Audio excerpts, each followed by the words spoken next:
네, 10월 말 11월 초 시장 변동성이 아주 커졌습니다. 이렇게 종잡을 수 없는 시장이기 때문에 긴급 진단을 매일 준비하게 되는데요.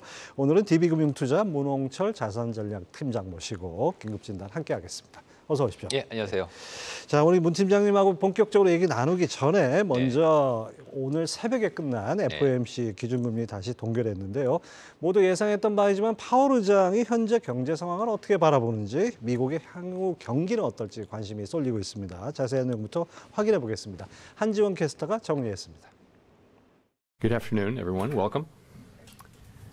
My colleagues and I remain squarely focused on our dual mandate to promote maximum employment and stable prices for the American people. We understand the hardship that high inflation is causing, and we remain strongly committed to bringing inflation back down to our 2% goal.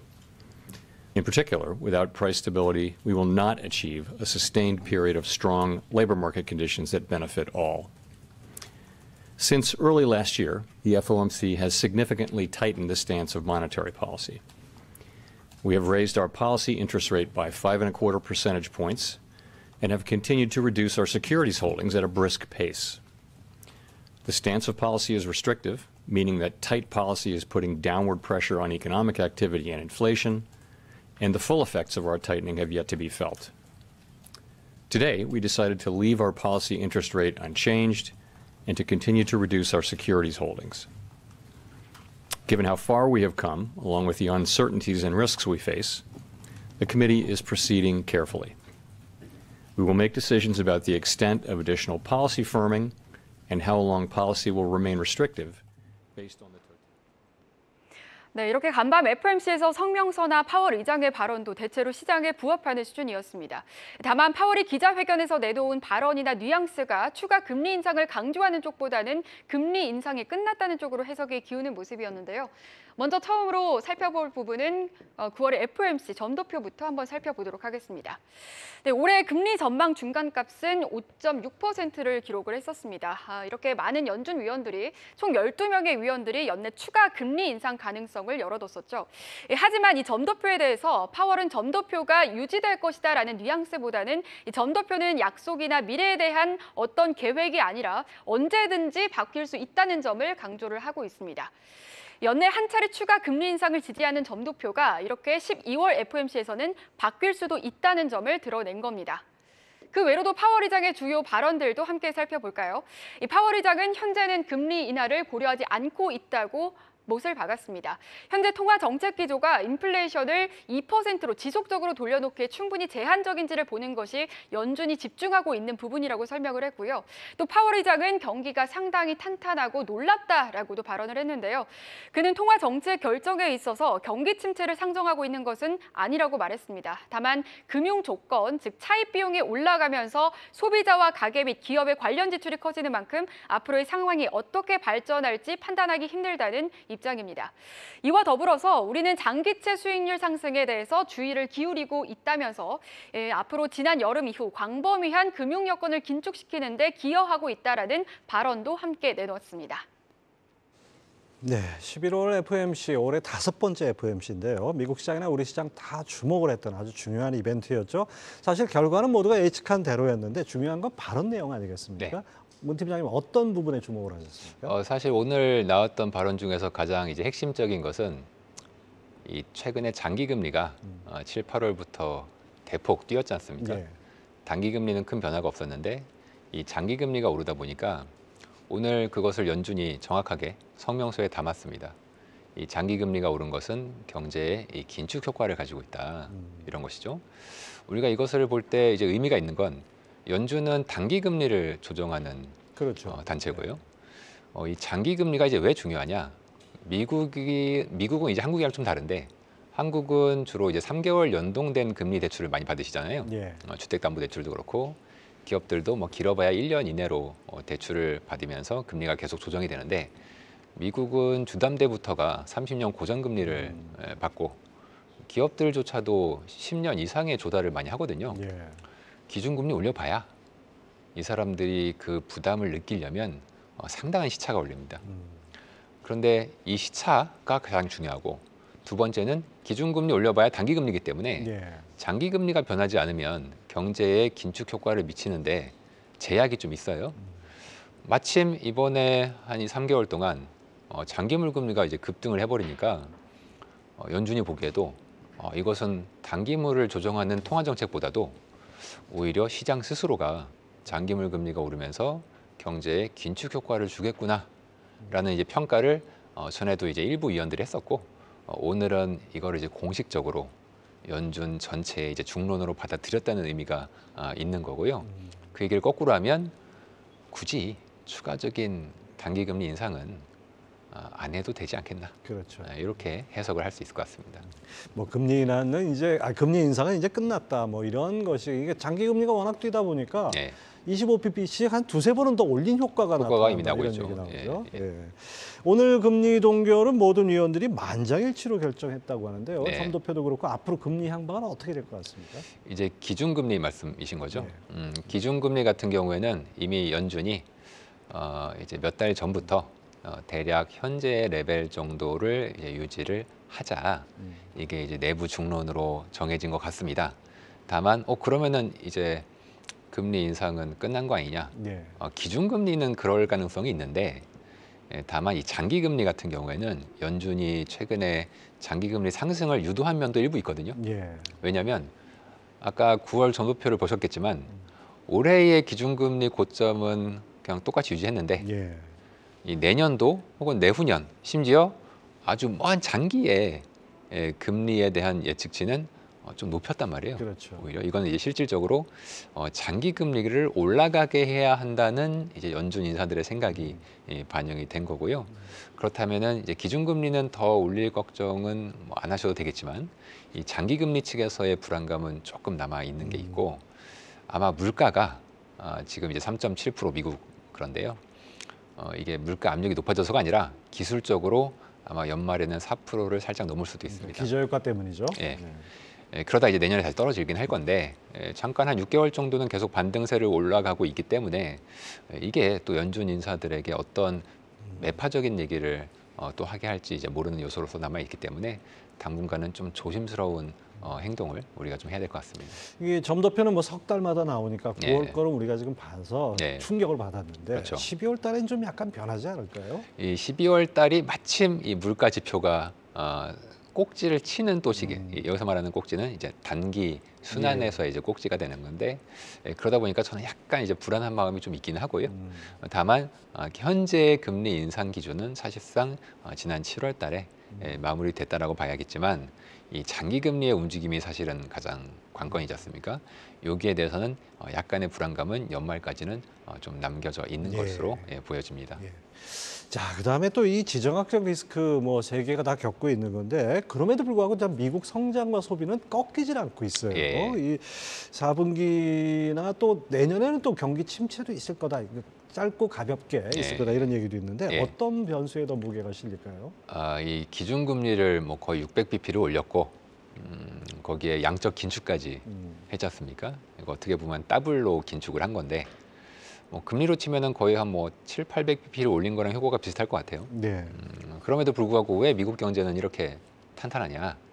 이거에 대해서 이제 약간 오해가 이제 있으신데 아까 말씀드린 것처럼 미국 경제는 좀 장기로 조달을 하는 구조지 않습니까? 그러다 보니 단기 금리 올려봐야 이 장기 쪽으로 영향을 미치려면 시차가 꽤 많이 예. 필요합니다. 그 시청자분들도 과거 사례를 되돌아보면 대표적으로 2018년이 그랬는데 예. 2018년에 미국만 혼자 좋았거든요. 기준금리 인상을 거의 8번 이상을 10번 가까이 했는데 뭐 그런데도 좋았단 말이에요. 그런데 그때 한국이나 독일, 뭐 중국 다 힘들었습니다. 예. 지금과 너무 똑같단 말이에요. 그런데 그랬던 미국이 2019년에 금리도 인하하고 미국의 경제도 결국 다른 나라에 수렴하는 나쁜 쪽으로 수렴하는 방향성으로 갔거든요. 그게 바로 이제 미국 경제의 특징인 장기 조달에 따라서 금리 인상과 긴축의 효과가 좀 천천히 오는 영향 때문이라고 저희는 좀 생각하고 있습니다. 그래서 아마 기준금리를 인상한 시점이 작년 초고 1년 반에서 2년 정도가 되면은 효과를 발휘하게 될 것 같은데 저희는 요즘에 이 뜨거운 지표임에도 불구하고 아마 앞으로 연말이나 늦어도 내년 1분기 정도가 되면은 미국이 금리 인상을 굉장히 빠른 속도로 했기 때문에 충격이 내년 초에 오되 그 정도도 꽤 빠를 가능성이 과거 패턴으로 봤을 때는 예. 있지 않겠나 그렇게 생각합니다. 금리 정책이나 달러는 미국에서 하는데 그렇죠. 세계가 충격을 받는 예. 그런 상황입니다. 이제 어쨌든 간에 뭐 금리 인상은 종료됐다 이렇게 가정을 할 경우에 네. 이제 언제 내릴 거냐 이게 관건 예. 아니겠습니까? 네. 근데 뭐 파월 의장 말 봐서는 뭐 지금 당장 내릴 생각은 없다는 듯이 없죠. 얘기하는데 파월 의장이 그동안 행보를 보면 뭐 지표 나오는 거나 이렇게 보면 그때그때 말을 좀 달라지는 것 같아요. 달라집니다. 어떻게 될 것 같습니까? 파월 의장 얘기를 하시면서 동시에 이제 한국은행도 비슷한 예. 케이스인데 지난번 금통위에서 이제 하는 총재께서도 금리 인하에 대한 상상은 하덜 말아라. 그런데 이제 어쩔 수 없죠. 왜냐하면 우리나라 경제가 나쁘다 보니까 사람들이 아니 이런 상황이면 금리 내려야 되는 거 아니야라는 그렇죠. 생각을 하지 않습니까? 그런데 미국은 또 올리고 있고 또 우리나라는 가계부채와 이 주택가격이라는 게 있다 보니까 혹시라도 중앙은행이 인하에 기대를 주게 되면 사람들이 또 빚을 그렇죠. 많이 낼 수가 있는 거잖아요. 그래서 중앙은행은 반드시 그런 식으로 얘기를 할 수밖에 없는 거고 파월 의장도 혹시라도 여기서 완화 얘기를 했다가 인플레이션이 다시 한번 불타오르게 되면 또 사람들이 70년대 아서번즈 의장과 같은 큰 어떤 욕을 이제 먹을 수가 있기 때문에 네. 이제 그들의 입장에선 그런 거고요.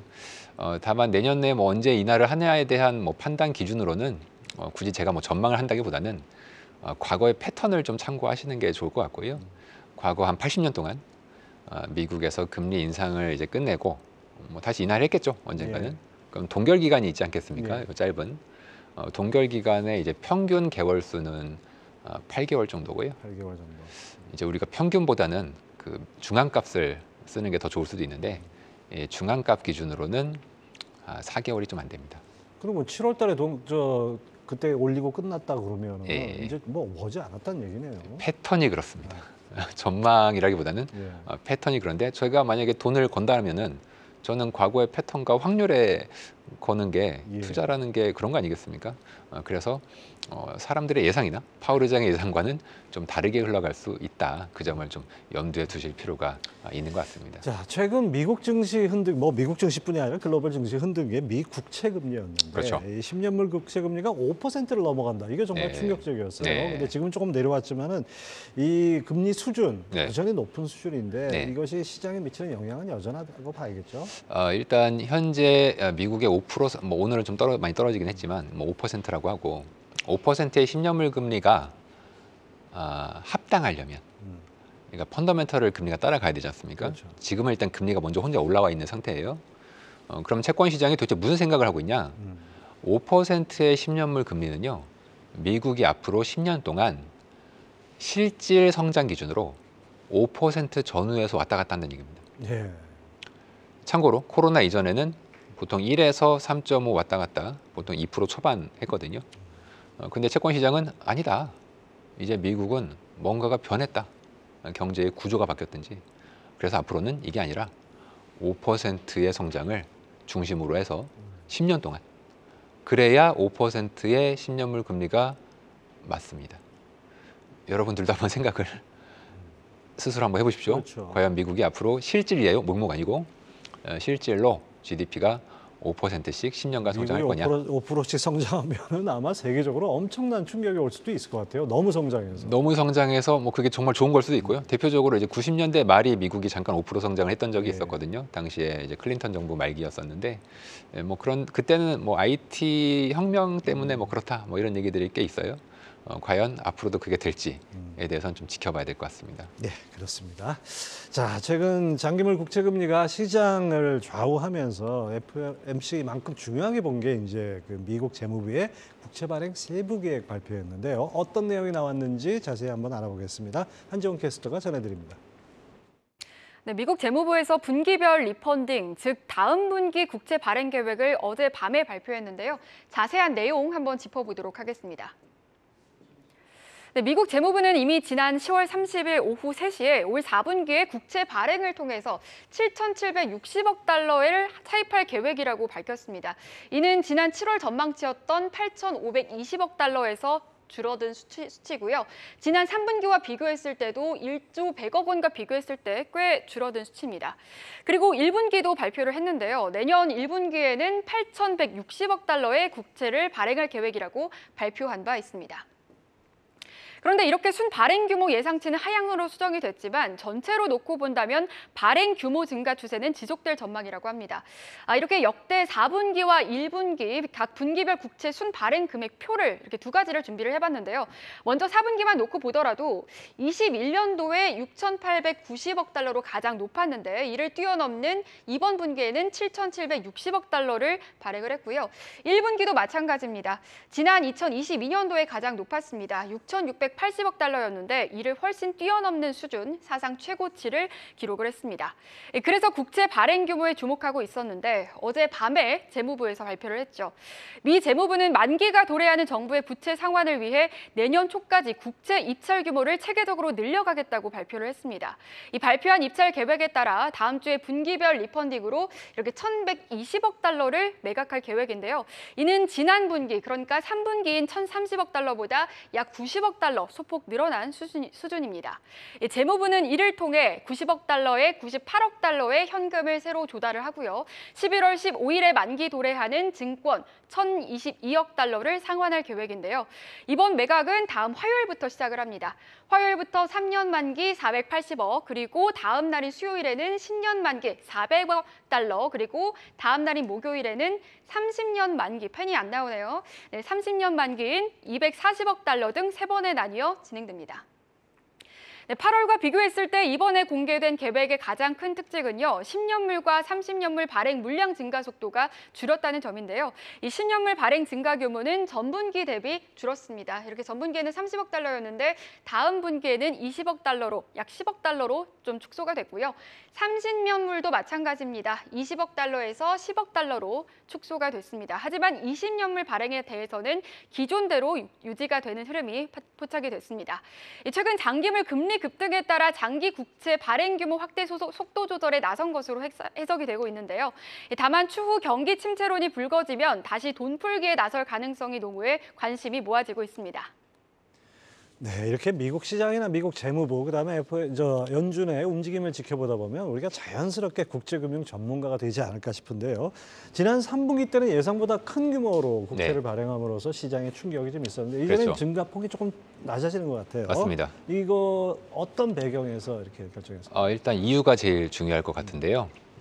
사람들이 이제 우려를 많이 했던 것은 이제 오해를 좀 많이 하셨습니다. 뭐냐면 미국 정부가 너무 돈을 국회에서 쓰라고 하니까 너무 지출을 많이 해서 재정이 나빠졌다. 근데 이거는 오해시고요. 진실을 말씀드리자면 지출은 이미 코로나 이전으로 환원이 됐고 재정이 나빠진 가장 큰 이유는 세금이 안 들어와서 그렇습니다. 그게 이제 3분기 아니, 경기가 이렇게 좋다고 얘기를 하는데 세금을 잘 안 걷히나 보죠? 지금 굉장히 중요한 점을 지적을 하셨는데 GDP로만 보면은 세금이 잘 들어와야 되거든요. 근데 실제 데이터상 우리가 현금은 이제 거짓말을 안 하지 않습니까? 거짓말을 안 하는 현금이 이 세금인데 이 세금이 덜 들어왔다는 것은 미국 경제가 정말 좋은 거 맞냐라는 의심을 저희 같은 이제 현금주의자들은 하고 있는 거고 우리가 기업 분식회계 볼 때 현금 흐름표를 보는 이유가 이제 그런 거거든요. 그렇죠. 그거를 좀 볼 수 있는 지표가 이제 많은 분들은 GDP만 보시는데 GDP가 아니라 GDI라는 지표가 또 있습니다. 둘은 같은 경제 성장을 측정하지만 바라보는 방향이 다른 거고요. GDI로 보면은 국내 총소득. 국내 미국의 국내 총소득으로 보면 세금이 정확히 설명이 됩니다. GDI는 좀 나쁘게 나오고 있기 때문에 그럼 GDP가 잘못된 거냐라기보다는 시차가 있어서 오히려 내년도에는 GDP가 많이 떨어지고 GDI는 내년도에 올라올 가능성이 과거 패턴상 있을 것 같고요. 이번에 3분기 성장이 꽤 좋다 보니까 세금이 좀 들어왔고 덕분에 재무부가 예전에 예상을 했던 것 대비해서는 발행이 좀 줄었고 또 하나는 이제 올해 초에 캘리포니아가 세금을 좀 많이 내거든요. 캘리포니아가 연초에 이 가뭄에 대한 자연재해가 있어서 세금을 납부를 좀 지연시켜줬던 게 있었습니다. 그게 이제 3분기에 들어오면서 정부 입장에서는 재정 적자가 좀 축소된 것이 있기 때문에 이제 오늘 제가 이제 올해에 대해서 좀 말씀을 이제 드리는 거고요. 앞으로 이제 성장이 뭐 괜찮다면 세금이 많이 들어오겠지만 일단 아직까지는 세금이 조금 더 들어와서 이번에 발행 계획은 조금 예상 우려했던 것보다는 좀 괜찮았다 그렇게 보시면 되겠습니다. 뭐 어쨌든 간에 뭐 좀 다행이긴 한데 네. 근데 구조적으로 지금 미국은 재정 적자에 딱 갇혀 있는 거 아니겠습니까? 네. 가뜩이나 빚이 많은데 이스라엘 문제, 네. 우크라이나 문제 여기 또 지원 금액을 늘린다 그러면 네. 이게 다 국채로 또 나오는 거 아닐까 그렇습니다. 이런 우려가 많습니다. 예, 지금 이제 이스라엘과 우크라이나 통합 패키지로 이제 1,050억 달러 정도를 상정을 해놓고 있는데요. 이와 관련돼서는 이번에 하원 의장이 새로 선출이 되셨지 않습니까? 요 분과 이제 예산은 좀 하원이 중요하기 때문에 이 하원에서 관련된 법안을 논의하고 있어요. 이제 반면에 요즘 나오고 있는 뉴스로는 하원이 다른 거 깔아, 다른 예산 까고 그래야 이쪽 부분을 우리가 승인해 주겠다. 뭐 이런 식으로 협상을 하고 있습니다. 앞으로 정치적인 이벤트가 어떻게 될지는 저도 잘 모르겠어요. 하지만 이 하원 의장으로 새로 선출되신 분은 분명히 보수적 성향이긴 한데 예산에 대해서는 아직 명확한 그 그림이 이분이 좀 잘 안 알려져 계신 존슨 의원이 잘 안 알려져 계셔가지고 앞으로 협상이 어떻게 될지는 좀 지켜봐야 될 것 같고요. 당장 17일이 정부 폐쇄이기 때문에 이거와 관련돼서 정치적 이벤트는 섣불리 예측이 좀 안 되는 게 있어서 지켜봐야 되겠지만 당분간은 그래도 전반적인 지출은 좀 늘어나는 거고 특히 이자 비용은 앞으로 뭐 몇 년 동안 계속 증가할 수밖에 없거든요. 그런 면에서는 재정에 대한 우려는 좀 이어진다 이렇게 보시면 되겠습니다. 한동안 잠잠했던 게 이제 미국 연방정부 셧다운 문제인데 한 11월만 되면 이게 또 한 번씩 고개를 들어요. 나오죠. 근데 이제 만약에 이 잘 안 돼가지고 예. 예산안이 잘 안 돼, 협상이 안 돼가지고 연방정부가 셧다운된다. 네. 이럴 경우엔 무디스가 미국 신용등급 강등하겠다. 뭐 이런 얘기도 있었는데 예. 이거 어떻게 될까요? 이게 이제 금리에는 그리고 주식도 포함해서 이제 양방향 리스크가 있습니다. 이제 금리를 먼저 말씀드리자면은 8월에 피치가 등급을 하향하면서 그럼 무디스도 비슷하게 하면 금리 상승 재료 아니냐 이렇게 볼 수도 있고요. 또 정반대로 미국이 이번에 3분기 GDP에서 보였겠지만 정부의 지출이 성장에 꽤 큰 영향을 미치고 있단 말이에요. 셧다운 되면 지출이 이제 중단되지 않습니까? 아주 필수적인 것만 제외하면 그러면 성장이 또 밑으로 오히려 하방으로 나오겠죠. 지금 가뜩이나 1분기 성장이 뭐 1%대밖에 안 될 것으로 예측이 먼저 나오고 있는데 이런 상황에서 셧다운까지 되게 되면 전체 성장이 또 하방 압력을 받고 그럼 또 금리에는 오히려 아래쪽 압력이 이제 된단 말이죠. 그래서 상하 양쪽으로 금리 방향성이 좀 열려 있는 굉장히 높은 변동성의 이제 국면이라고 생각을 좀 하셔야 될 것 같고 역시 주식에도 비슷한 영향을 이제 미칠 수가 있기 때문에 그런 점에서는 상당한 불확실성이다. 이렇게 생각을 하셔야 될 것 같습니다.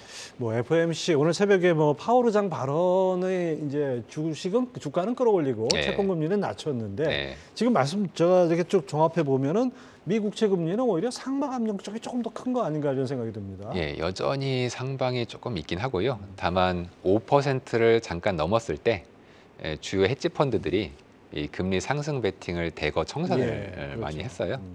최근에도 계속 청산이 나오고 있는 것 같고 그러다 보니까 금리가 상방보다는 지금 이제 아래쪽으로 꽤 많이 움직였는데 저도 이제 아래쪽으로 가서 주식 시장이 좀 안정됐으면 좋겠습니다. 하지만 아직은 조금 안심하기는 이른 것 같고요. 다만 이제 주식 같은 경우에는 계절적 패턴상 할로윈 이후에는 되게 괜찮은 경향이 보이고 주식 그 채권의 금리만 본다면 여전히 많은 역풍이 남아 있기 때문에 오로지 한 4분기 성장이 좀 낮아질 거라는 거.